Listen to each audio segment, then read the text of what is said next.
This is a rather humbling and even intimidating experience, so I appreciate the prayers and thoughts of friends and families as I've prepared for this. My address today is related to the topic of strengthening marriages and families. It's a topic I'm generally comfortable with, but right now I'm not comfortable, and not just because I feel inadequate to address this audience. Family has been a popular topic for speeches on this campus recently. Both President Bateman and Elder Eyring have recently addressed us on the topic of the proclamation to the world on the family. A handful of other general authority speakers have spoken on campus during the last few years about the importance of families. I've worried that we've reached a certain saturation point, and what could I add? I reviewed these earlier talks in preparation for my talk today, and was not surprised to find that these men, special witnesses and servants of the Lord, were lifting a voice of warning about the evil influences that threaten our abilities to build strong families. If I can add something today, perhaps it's a view of the counteracting good forces that also exist, and that inviteth and enticeth to do good, and to love God, and to serve Him. I pray my remarks today will give you a better sense of the small but significant ways the Lord is using BYU to bless families. Yes, there's much darkness and confusion, but I believe a loving God is giving us precious gifts to help us build strong families. I interpret the promise given to Noah after the great flood that God would never again destroy the inhabitants of the earth as a promise to keep the forces of good and evil in relative balance, so that the purposes of God would not be hindered as they were during the time of Noah. Moreover, I believe the prophecy of Malachi also promises us divine blessings related to the family in the last days. Behold, I will send you Elijah the prophet before the coming of the great and dreadful day of the Lord, and he shall turn the heart of the fathers to the children, and the heart of the children to their fathers, lest I come and smite the earth with a curse. President Harold B. Lee and others taught that the mission of Elijah applies just as much on this side of the veil as it does on the other side of the veil. Hence, I believe that the spirit of Elijah is here in great measure upon the earth, and not just to link families to their dead ancestors, but also to bless and strengthen living families. There are strong, counterbalancing forces for good that will help God's children today build strong families. I'll focus my remarks today on these forces for good, and more specifically, given this campus setting, I'll focus primarily on the role BYU is playing in blessing the lives of families today. Building understanding and faith in the Lord's plan for eternal families is an essential part of the mission of this university. President Hinckley said in a recent conference address, referring to practices for maintaining strong and happy families, "When it is all said and done, this is what the gospel is about. The family is a creation of God. It is the basic creation." And in a recent Ensign article, Elder Eyring said, "Eternal life means to become like the Father and to live in families and in happiness and joy forever." In LDS theology, God is a family man, a literal parent, and an eternal companion. This life is to prepare us with earthly experiences that helps us to become like Him. So given the centrality of family to LDS theology and BYU's increased attention to family, teaching, to family scholarship, and to outreach, the time seems right to investigate how a loving God is using BYU to bless families. Let me express this in a different way. What are we doing at BYU to respond to the proclamation to the world on the family? From my perspective as a Latter-day Saint, a husband, father, and a family scientist, the proclamation is an inspired document that brings together theology and revealed principles in a wonderful way that helps us build strong families. Our response at BYU to the proclamation will be an effective way to see how we are blessing the lives of families. I believe the proclamation is a latter-day Liahona for those seeking guidance through the wilderness of contemporary family life. I like the metaphor of the Liahona in this instance. As I read the account of Lehi and his journey in the wilderness and some commentaries on it, it appears that Lehi had some familiarity with the wilderness through which he journeyed. Yet it seems that the Lord knew that Lehi needed greater guidance in these challenging circumstances. Thus, He provided the faith-activated Liahona as their physical compass to point the way that they should go. Similarly, I believe that the proclamation can be both a personal and an institutional liahona to those who will place even a grain of faith in its truths. I seek that faith. In addition, I'm grateful to know that the vast majority of family research that I'm aware of is congruent with the principles of strong families articulated in the proclamation. Unlike the truth contained in the Word of Wisdom, which was revealed to Joseph Smith more than a century before its health consequences were clearly understood, the wisdom in the proclamation already has substantial scientific support. That knowledge reinforces my faith. Unfortunately, the breadth of the issues covered by the proclamation and the considerable volume of teaching, research, and outreach on family at BYU prevent a comprehensive treatment of this topic today. So I've had to make some hard choices. I apologize that I will not be able to tell you about all the praiseworthy work of teacher scholars in various departments across campus. And also, I ask for your tolerance if my sampling is biased by my position in the Department of Family Sciences. I want to focus my remarks today on two areas that I believe will be the most important, most strategic, and most enduring ways BYU is and will be responding to the proclamation. One area is our teaching related to family. A second area is our effort to understand and promote stable and happy marriages. First, our teaching. I've thought a lot about this, and ranking teaching as one of the two most important things we do at BYU to promote the proclamation was not simple. Ultimately, however, this ranking should not come as a surprise, given that our primary mission is to provide BYU students with a first-class education in a context of faith and example. Our teaching makes an important contribution to strengthening the families of the world in three ways. First, through religious education that our students receive. Second, through students who graduate to go into the helping professions focused on families. And third, through providing a good foundation for students to create their own strong families. First, I want to note the religious education given to BYU students. Understanding the plan of salvation orients us to the purpose of families in this life and the nature of our premortal life and our eternal possibilities. Elder Joseph B. Wirthlin recently said, "Seeing life from an eternal perspective helps us to focus our limited mortal energies on the things that matter most." Recall that the proclamation, after a brief introductory declaration, begins with instruction on the plan of salvation. Later on, the proclamation sets forth the Christ-like life as the surest foundation for successful marriage and family life, emphasizing faith, repentance, forgiveness, compassion, work, love, wholesome recreation. By the way, in contrast to what you may have heard, good research has consistently identified religious devotion as strong elements in happy families. Thus, I'm grateful for the religious instruction and experience students receive here. They are a crucial way that we are attending to the proclamation and helping to create strong families. As I've reflected further on teaching about family at BYU, one point of analysis is how well our students are providing a positive influence in the family professions. Of course, we start from a strong base. We are all aware of the tremendous quality of students that come to BYU these days.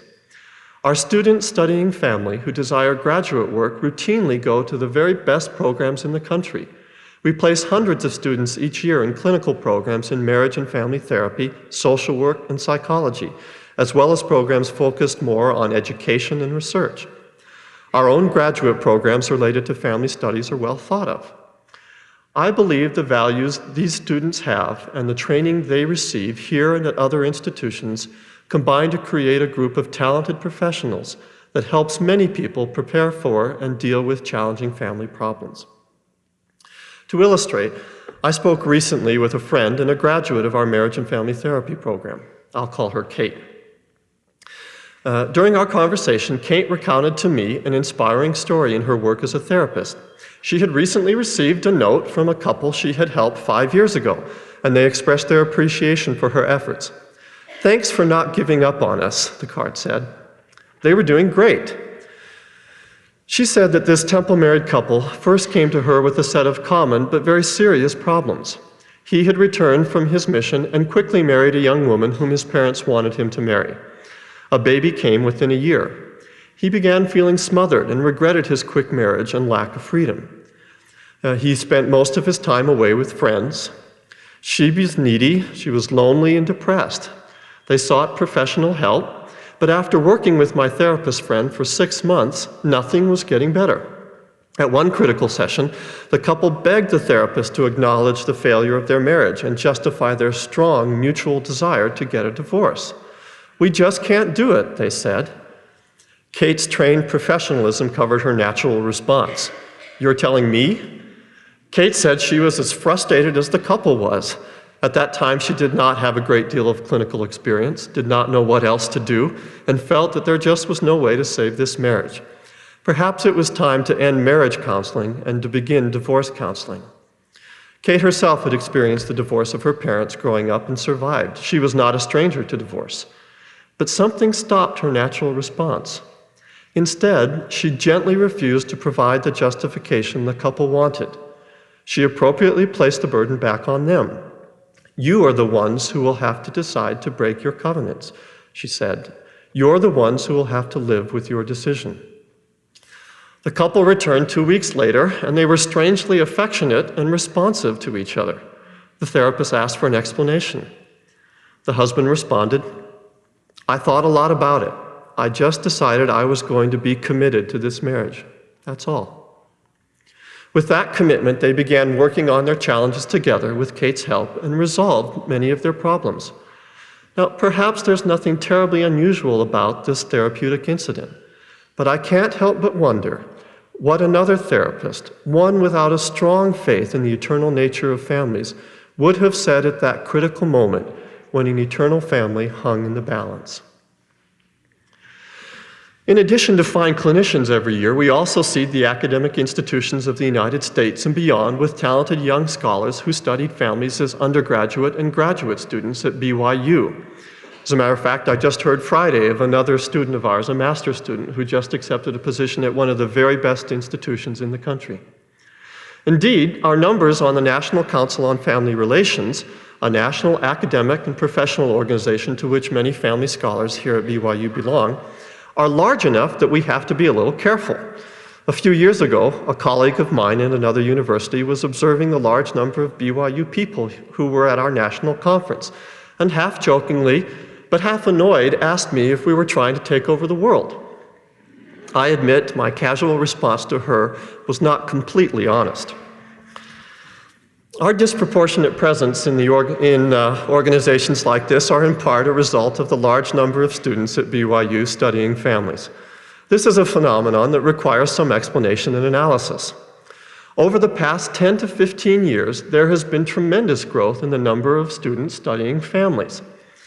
This is probably most easily illustrated by looking at the Department of Family Sciences. Pardon my bias here, but I suspect that the growth in some other majors, such as sociology and psychology, political science, and others, may be due in part to the increased interest our students have in helping families. BYU has the largest undergraduate enrollment in family sciences in North America, and probably the world. There are currently about 1,000 students in active majors in family sciences.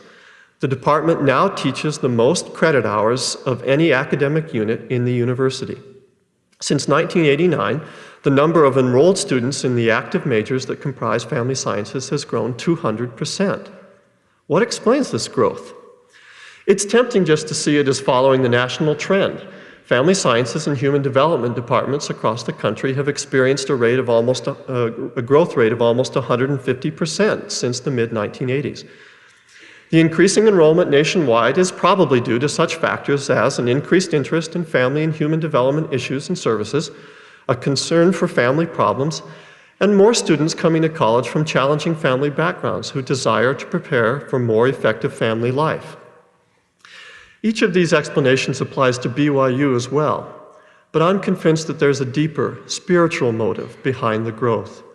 I believe that students here are responding to the call of the Spirit. The Lord needs more of His meek saints, schooled in good scholarship, and grounded in their faith in the restored gospel, to join with other people, to be a brighter light and a salt of the earth, to a world that increasingly needs principles of strong families, lest the earth be utterly wasted when the Lord comes again. However, less than 20% of family sciences undergraduate students go on for graduate education in the field that will allow them to influence the family-related professions. Now, a few will take teaching positions in high schools and teach classes in family sciences, child development, and home economics. But there are some enterprising students who are building flexible careers as family professionals and educators that will wrap themselves comfortably around full-time family responsibilities. Furthermore, many of our graduates provide much-needed volunteer services in the community to strengthen families. Still, most family science undergraduate majors, even those who now graduate as certified family life educators, are focusing their education to prepare themselves to be better spouses and parents. And because more than 80% of family science majors are women, most of whom desire a career as a full-time mother and homemaker, we are preparing a substantial army of full-time homemakers. These young women believe what Elder Eyring has said, that the highest and best use they could make of their talents and their education would be in their homes. Now, most of these students do not make the choice to be a full-time homemaker naively. They are aware of the risk that some will never marry, some will not be mothers, and some will experience the heartbreak of divorce. Hence, they choose to do as Elder Eyring recently said, to take courage and faith to plan for what God holds before them as the ideal, rather than what might be forced upon them by circumstances. I teach a class with a section devoted to full-time homemaking. We discuss both its challenges and its rewards. The students know the economic risks of removing themselves from the paid labor market in an era of marital instability. They know that full-time homemakers do have a higher risk of serious depression compared to mothers who are in the paid labor force. And they know the demographic realities of maternal employment outside the home. They're not naive, or at least they don't leave my class naive. But they also read the words of the prophets and talk about the rewards of full-time homemaking. And in their course evaluations, many comment that after staring reality in the face, they feel more prepared and even more confident of their career choice as a full-time homemaker, and take with them an appreciation, a new appreciation for their courageous choice. Now, this is not an easy choice. There are many talented students who want to make a contribution to the professions and still may do so at a slower pace or at a later point in life. But they postpone it or you slow it, that process, by full-time homemaking. A recent example of that is Sarah, who graduated in family sciences with a 3.9 GPA and was eagerly accepted into a family-related master's program. She completed that program in 1 year rather than the typical 2, leaving a wake of impressed professors behind her.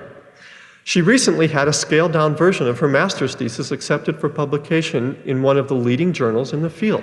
She could go anywhere for a PhD and desires to do so. But she's delayed that course for a small season, a season that often ends up being 20 years or longer to devote herself to her family. Now, I'm not saying that this is the exact course all should take in similar circumstances, but it is a laudable choice for Sarah and many others, and one that comes with sacrifices and personal struggles. The scriptural counsel given to Emma Smith in the 25th section of the Doctrine and Covenants is no easier for Sarah than it was for Emma. Continue in the spirit of meekness. Let thy soul delight in thy husband, and the glory which shall come upon him. I hope we're honoring this course of study, focused on preparation for full-time homemaking, even knowing that many who will follow it will not be able to fulfill that goal quite as planned. As I listen to these students, they sometimes speak of a lack of respect from some other students for their course of study. That's unfortunate, and it's unkind. Of course, many students will not major in a family field, but will take a class or two in preparation for that work.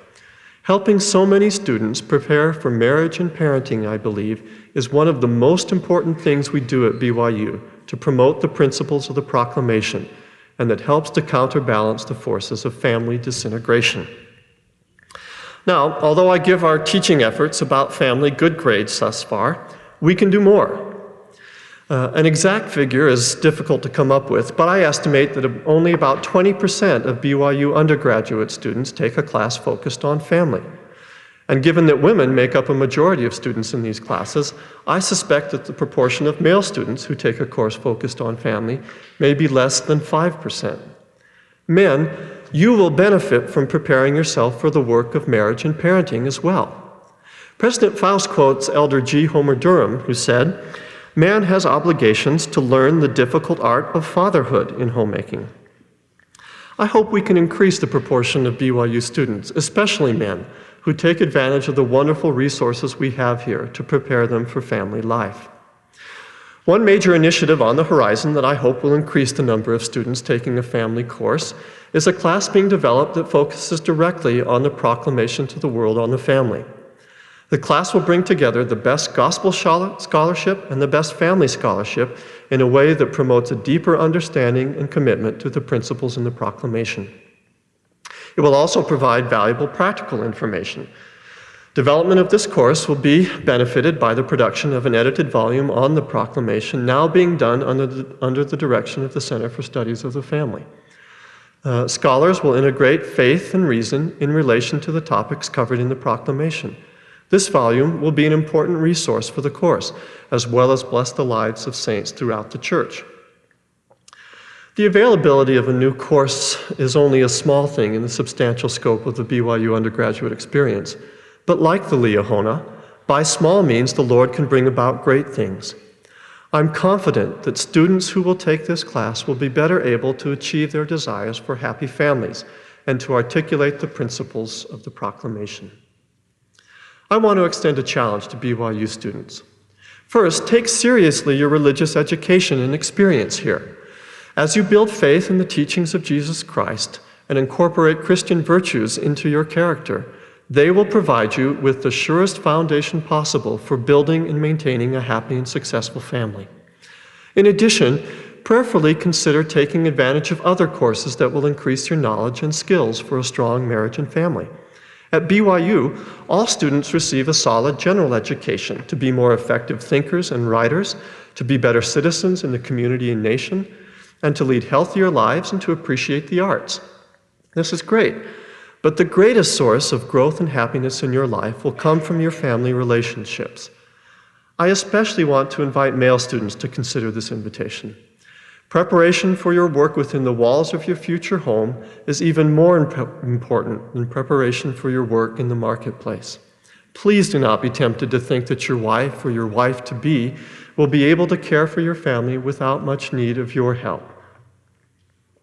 I sense that many young people today, both men and women, have ambivalent feelings about marriage and family. Much of this ambivalence comes from experiencing the effects of family dissolution. As Elder Maxwell said in a CES fireside here a few years ago, the next generation always lives downwind of the toxic trends of the previous generation. Successful marriages and families do require hard work. There are many significant challenges and pitfalls for families today. But there is a knowledge base about strong marriages and families that can help you train better for this challenging work. And ultimately, meaning eternally, it is the most important work you or I will do in this life, as the prophets continually remind us. And it is the work in which your Heavenly Father is engaged. Hence, you will come to understand more about divinity and the things of eternal significance through marriage and parenting than in any other way. Do not take lightly the gifts the Lord has provided for you here to help you prepare for a strong marriage and family. For what doth it profit a man if a gift is bestowed upon him, and he receiveth not the gift? Behold, he rejoices not in that which is given unto him, neither rejoices in him who is the giver of the gift. Now, let me shift to the second area I want to highlight in terms of how a loving God is strengthening families and the small role BYU is playing in manifesting that love. It's our efforts to understand and promote marriage as the foundation for personal happiness, strong families, and civil communities. President Hinckley said in a recent conference address that the truest mark of your success in life will be the quality of your marriage. The proclamation states that marriage between a man and a woman is ordained of God. The vast majority of people today still desire strong and enduring marriages, but there are many forces that work against these good desires. And in many ways, the character traits and skills, as well as the social and ideological reinforcements needed to maintain strong marriages, are weak in their support of those good desires. I believe BYU can make a valuable contribution to promoting stable and happy marriages. Of course, our teaching is important in this regard, but let me now focus on our scholarship. In the last 2 years, at least 4 prominent non-LDS family scholars have visited our campus. Each in one way or another has remarked that they expect and want BYU to be a leader in supporting and promoting the institution of marriage. Their rationale is not complicated. Many family scholars at most academic institutions are ambivalent about the institution of marriage these days. We live in an era of high rates of marital dissolution. About half of marriages in the United States and an even higher proportion of second marriages will end in divorce. And about 30% of children born in the United States are born to unmarried parents. And we're all aware of the tragic epidemic of spouse abuse in this country and across the world. Hence, it's easy to see why many scholars do not see marriage as a positive or necessary institution these days. BYU has an important work to do in its scholarship and outreach to strengthen marriage. Fortunately, we will not be alone in this effort. God is using many people to bring about His purposes and counterbalance the forces that view marriage as an outdated or an oppressive institution. There are some scholars out there who are rigorously evaluating the research and concluding that the academic ambivalence towards marriage is not well-founded. It's more ideological than empirical. For instance, Linda Waite, an excellent demographer and recent president of the American Population Association, argued in her presidential address that social scientists have a responsibility to weigh the evidence on the consequences of social behaviors in the same way as medical researchers evaluate the consequences of, say, cigarette smoking or exercise. Based on a broad review of the research literature, Waite concluded that marriage has significant positive effects on physical health and longevity. Married men and women have more frequent and more satisfying sexual relationships. Married men and women also have more occupational success and more economic resources. And on a long list of indicators, and controlling for many factors, children's well-being is also substantially higher if their parents are married. Waite, like an increasing number of other scholars, believes that social scientists have been too quick to assign all the responsibility for the differences between the married and the unmarried to the selection of the psychologically healthy out of marriage and the psychologically healthy into marriage, and not quick enough to consider the possibility that marriage causes some of the better outcomes we see for the married. And let me add to this some research findings just hot off the press that found in 16 of 17 countries studied that married individuals were significantly more happy than non-married individuals. This was true for both men and women, and this was true even when controlling for many potentially confounding variables. Similarly, Bill Doherty, an influential marriage and family therapist and current president of the National Council on Family Relations, has been an effective critic of value-neutral marriage counseling. He calls for therapists to recognize and affirm the moral nature of marital commitment and to help build a cultural ethic that would make it just as irresponsible to terminate a marriage without seeking professional help as it would be to let someone die without seeing a physician. In the face of discouraging trends, there is also unprecedented interest in building stronger marriages and preventing preventable divorces. For instance, the state of Louisiana last year passed a law providing couples with a choice to enter into a more committed form of marriage called a covenant marriage, as opposed to the common no-fault divorce marriage that can be terminated at any time by either spouse. This voluntary higher level of commitment to marriage requires couples who choose it to have some form of premarital counseling that emphasizes the lifelong commitment associated with marriage and the responsibilities and obligations, the ethical obligations of marriage and parenting. In addition, it requires all couples who choose a covenant marriage to do all they can, including marriage counseling, to rectify marital problems before seeking a divorce. Arizona just became the second state to pass the covenant marriage law. They did that just last week. More than 20 other states are currently considering comparable legislation. Similarly, the Florida legislature just became the first in the nation to pass a bill that endorses and provides incentives for premarital education. Couples who take a 4-hour educational course before getting married will get a substantial savings on their marriage license. The premarital education will instruct couples on conflict resolution, which is so critical to stable marriages, general communication skills, financial responsibilities, and the challenges of parenting.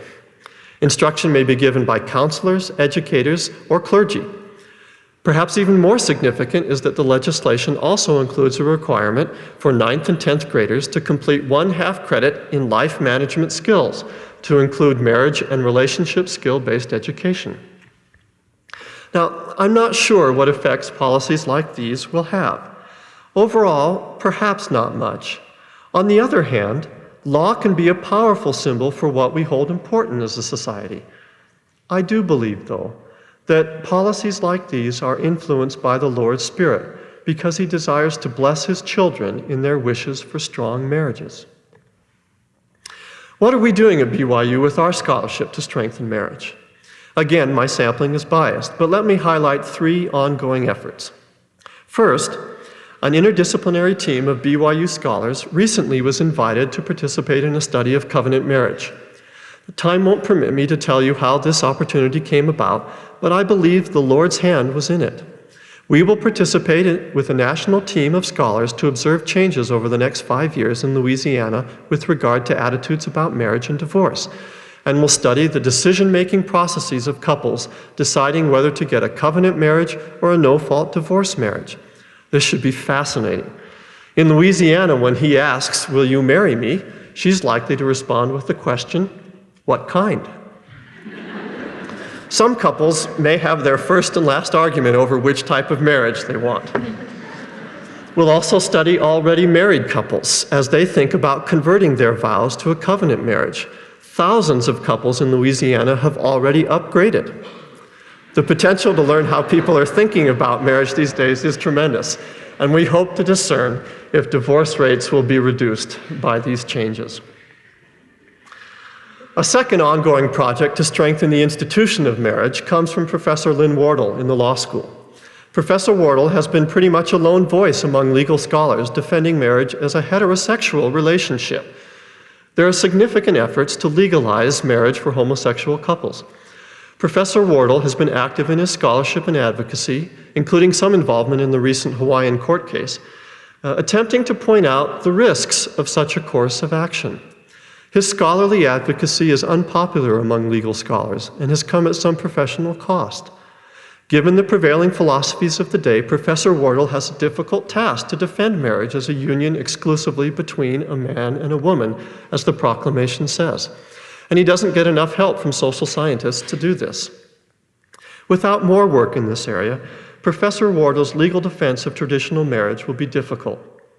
I expect and I hope that BYU scholars can contribute to a greater understanding of why a union of opposite sexes is critical to the purposes of marriage. These efforts are comparatively small, but by small means, the Lord can bring about great things. Earlier, I mentioned the Florida legislation promoting marriage preparation education. We are well prepared to contribute effectively in this area. A team of BYU scholars, led by Professor Tom Holman, have produced perhaps the finest marital preparation questionnaire available. Engaged or seriously dating couples can take this instrument and receive feedback, preferably with the help of a counselor, on potentially challenging issues they may face to build an enduring marriage. Data collected from tens of thousands of individuals over the past 15 years and follow-up studies are allowing this team of researchers to understand premarital factors that predict stable and happy marriages, which in turn is providing more reliable information to couples and counselors that should help people be better prepared for the adventure of marriage. BYU is a leader in this area. This is just a sample of our efforts to strengthen marriage. I wish I had more time to list other worthy efforts. From this sample, however, I hope you can see that we are responding in small ways to the proclamation. I believe the Spirit of the Lord is influencing these and other efforts.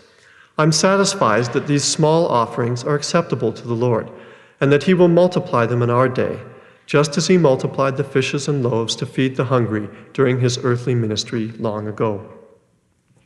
Of course, there's always more we can do to respond to strengthen families. Earlier, I issued a challenge to BYU students. Now I issue a challenge to BYU faculty whose scholarship touches on family issues. I believe it will be valuable to re-examine and refocus our scholarly efforts based on the principles articulated in the proclamation.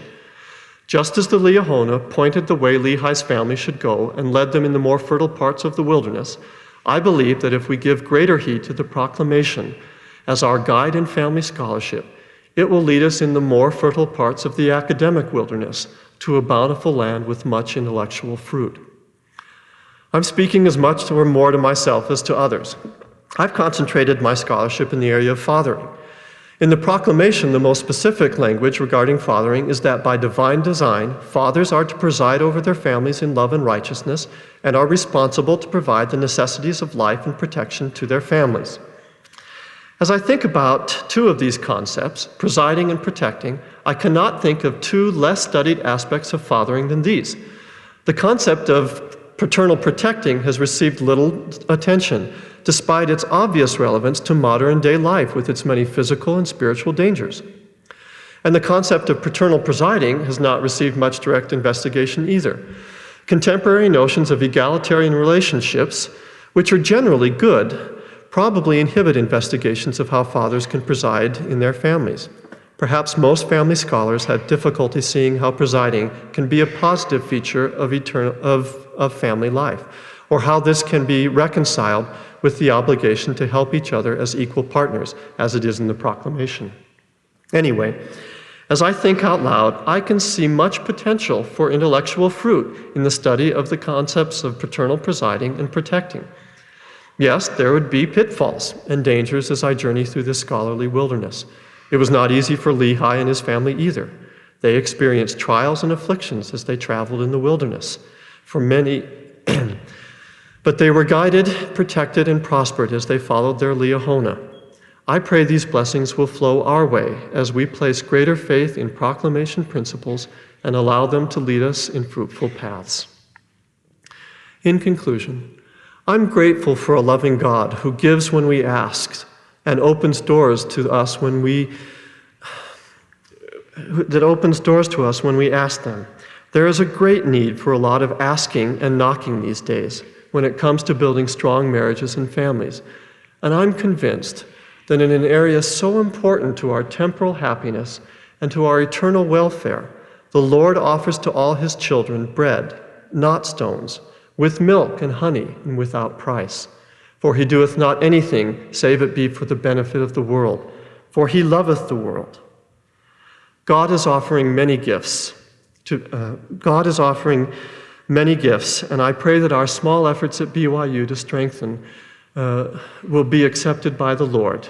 And I say this in the name of Jesus Christ. Amen. Amen.